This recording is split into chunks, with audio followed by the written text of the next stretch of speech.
Ladies and gentlemen, welcome to a special edition of what would probably be the Tacos and Geeks podcast, but this is going to be more like a reactionary video. I have Justin here, and I have Mendez here, and the video we're going to do right now for the ONG channel is a reactionary video. I wouldn't say a reactionary video, but a critique of the most recent episode of Atlanta, which is called, what was it, the Goof there by the door? Yeah. But this was a very interesting episode. It was a mockumentary, and I think it was one of the best episodes that came out with this season, so I wanted to do a little reaction to it right now. And one of the things about it is that it brings up something that the geek community has always said. The Goofy movie is the blackest movie ever made. And people really don't understand that. And I'm like, this episode really brings it home. So I want to set it off, and I want to start it with Justin. When I told you to watch this video, what was your first thoughts? First, before when I finished the episode, because the way it's filmed was done so well, I thought this shit was real. I thought it was real too. I thought this was like one of those, they literally took, just took all the storyline away because they had to showcase this unsung black hero of Disney that no one knew about. Then when I was research, I was like, let me Google this dude's name. I was like, oh wait, it's a mockumentary. Oh, this shit's fake. So that was the first thing. But then when I started watching, I was like, it made you think about the comparisons of how we actually view Goofy, how the black people in the black community view Goofy. It's like, you know what? Then you watch the movie again, single parent. You got Tevin Campbell, Michael Jackson influence. With Powerline. Yeah. And then you're going through the layers here, and you're just going, oh shit, there might be some point here about it. And the reason why I say that is because at the end of the episode, his ex-wife says, the tagline, she was like, he has made the blackest movie ever at Disney. And I mean, one of the things that got me when I first started watching it, I was like, oh, okay, I've seen episodes like this on Atlanta. Anybody who's watched Atlanta from season 1 on, he always does something out of the ordinary that makes you think the episode is not an episode of Atlanta, but it's something completely off the hook. And when he was talking about a black animator, and he brings up the whole, and just to put this out there, even if the episode is wild and it's funny, the episode is still bringing something about black culture. Yeah. And because when he starts it about the Rodney King riots. And I'm like, okay, well, this is crazy. And then he goes back into this black animator. Ever since he was a kid, he was different. And I mean, how people treated him and everything else. And I'm cracking up at it about how they're he said, yo, we treat him like a white boy. Yeah, the crazy thing ridiculous about that is that a lot of black geeks can relate to that. Yeah. Where they feel like you're, especially black geeks that grew up in the hood and they were into obviously anime, gaming, things like that, especially in the early 90s where that wasn't really something. The end thing, not even skateboarding. No, yeah. So you were labeled, I know for myself, I was labeled white, at a certain point because of the hobby and things like that. So when I was watching, I was like, you know what? I can relate to that because that happened. Even that time period, it was that definitely happened. Yeah, and I said that. I was like, yo, Justin, they kind of made this after you, because I remember these episodes. I was like, yo, that's got to be the wildest thing. But Mendez, what did you think about the episode when you saw it? I loved the episode. I thought it had a great balance between some of the dark things within the black community, as well as mixing it up with the subtle jokes. Yeah, and just even the camera views, especially when it said how he started getting abusive towards his son, and it zoomed in on the picture of the baby version of the son crying, and he's smiling. And not to take that we take abuse as a joke, yeah, but the funniest part of it was just how they panned it. It was it was just soft, subtle tone, and he was like, he raised his hand and he raised his fist, and then all of a sudden, it like pans to like a picture of him and the baby together. One of the happy moments that they had. And I was just like, what? But what really got me with the change was when they started talking about how he went there to make a change at Disney. He was a minor animator. They made a mistake and thought because his name was Tom, they thought they were picking a guy named Thompson. Yeah. And they picked a guy named Tom, and it was him, and they couldn't go back on it. That was the funniest thing. Like, they couldn't go back on it. So he was like, yeah, he really held our feet to the fire.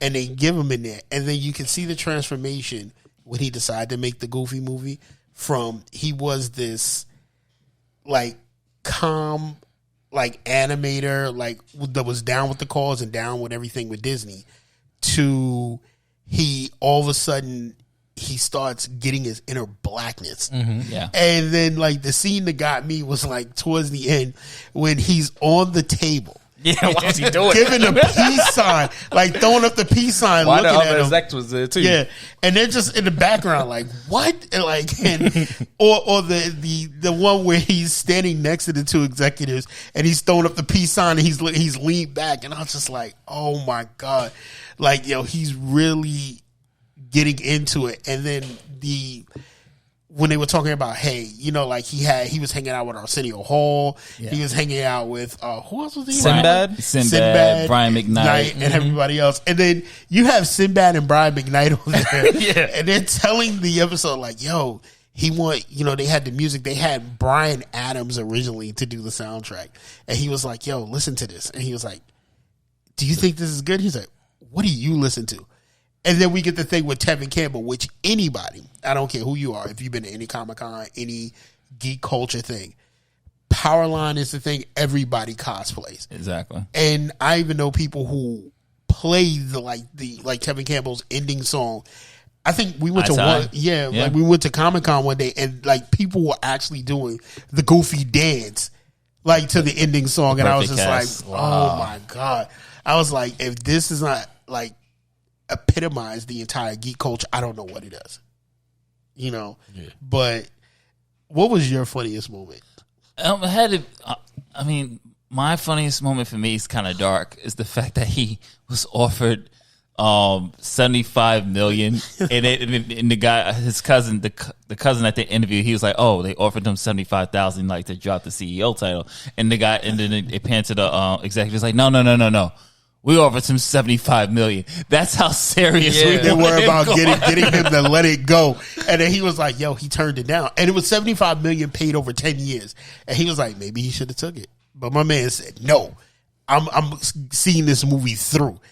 And I was just like, oh my God, this is like, the more the episode goes on, the more you're just like, yo, this is the wildest shit I've seen so far about a Goof. First of all, I want to shout out Disney for letting this go, even though Hulu is a Disney entity. Yeah, so we knew, and they own FX now too. Yeah, so I want to shout out Disney for letting this go through, because this had to be the wildest episode they could have made up about Disney, and it just shows that Disney can kind of make fun of itself. And the fact that I will say the second funniest moment for me was when.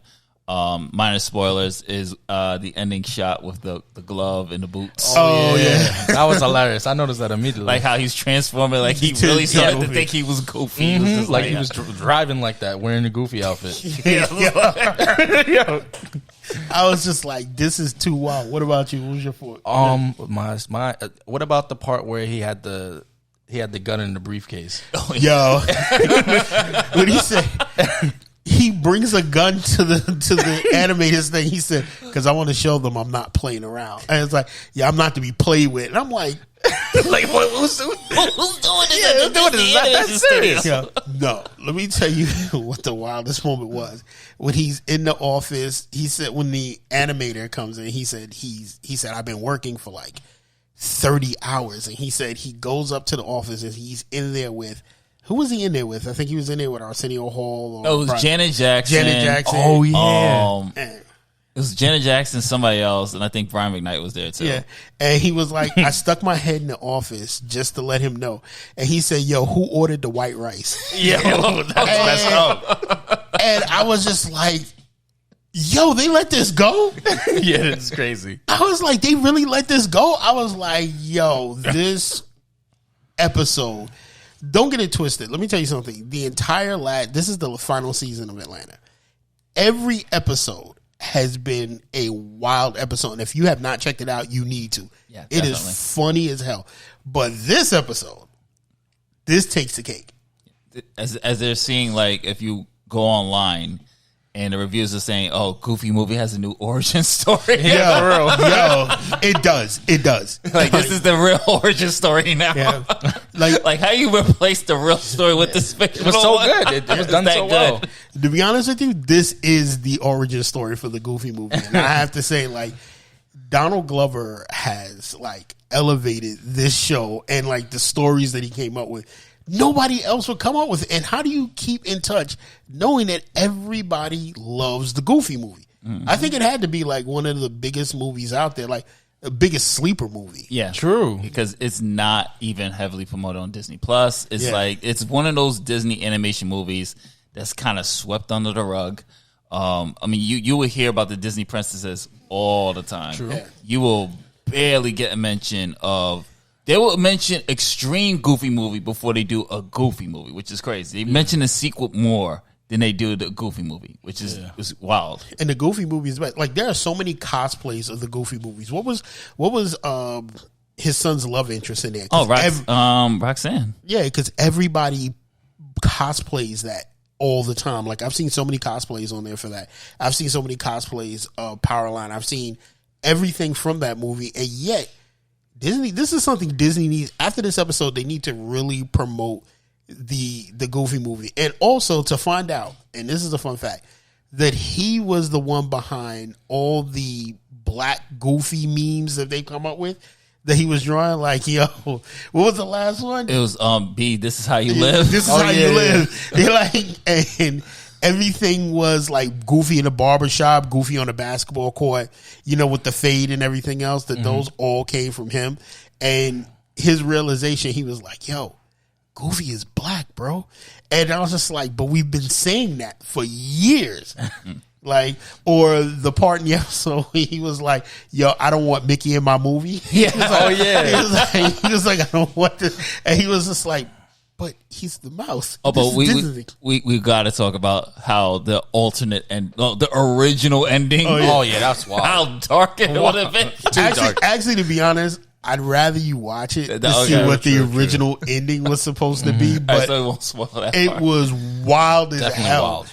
And I was just like, oh, and what they replaced things with, and how he was just like, this is not my movie. And he just gets up and he walks out and leaves. I will say one part did make me laugh. Okay, we all know the animation. What was I don't know if it's a Spanish animation. The Little Prince, you know, the kid that's on the giant planet, like the giant kid on the planet, and he's always looking at the earth. And he did in his college film was The Little Prince, but he actually used Prince. Yeah. Oh, the artist Prince as the animation. And I was just like, oh man. And he had like screenings for the teachers and people took it differently. Like, this episode had a lot in it. It did. Yeah. If you watch it in the beginning, you're gonna be like, yo, this is really serious until you watch the funny parts. But I wanted to do this little reaction thing. I think this episode is a 10 out of 10. Atlanta has a lot of other episodes. What is it? It's up there with Teddy.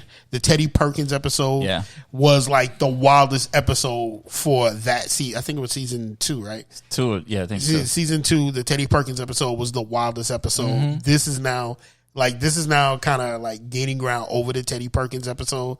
I think the Alligator Man episode was hilarious. But definitely check this episode out. If you are definitely a geek cosplay, please check out this episode of Atlanta. Hilarious. Anybody else for the final thoughts? Yeah, definitely check it out and like, share, subscribe, hit that notification bell. I agree.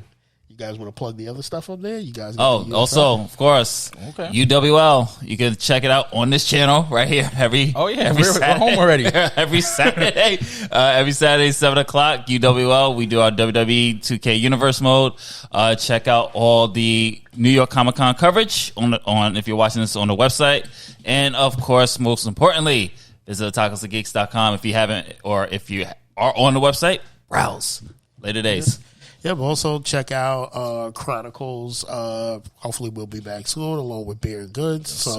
Anything else you want to check out, you can see a lot of our stuff on there. You'll see Justin, myself, Sean, and Mendez on a lot of other stuff.